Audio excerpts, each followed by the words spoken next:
HDMI issues can be frustrating, but fear not, we've got you covered. In today's tech video, I'm going to give you some tips on how to fix your HDMI problems on your Panasonic Smart TV.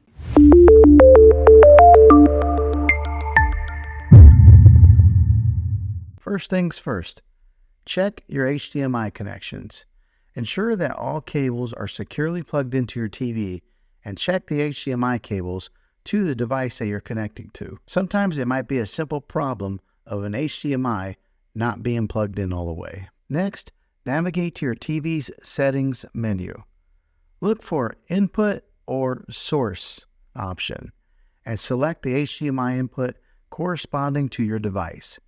Sometimes a button can get hit on a remote control, changing the HDMI input. This will make sure that the TV is set to the right HDMI that you're wanting to watch content from. If you're still experiencing issues, try switching the HDMI ports on your TV. Sometimes a faulty port could be the culprit. Just unplug it from the current HDMI port and try one of the other options.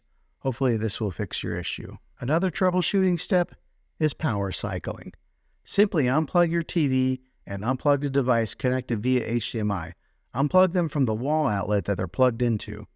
Wait a few minutes, then power them back on. Hopefully, this will fix your HDMI issues. Lastly, ensure that your TV's firmware is up to date.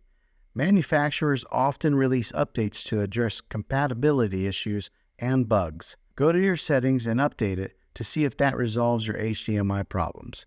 Sometimes this will do the trick. And there you have it. By following these steps, you can troubleshoot and resolve your HDMI problems on your TV. Hopefully this video was helpful. If it was, go ahead and click a thumbs up on it. Go ahead and subscribe to my channel. I make tech videos all the time, and I'd love to have you back in the next one. Take care.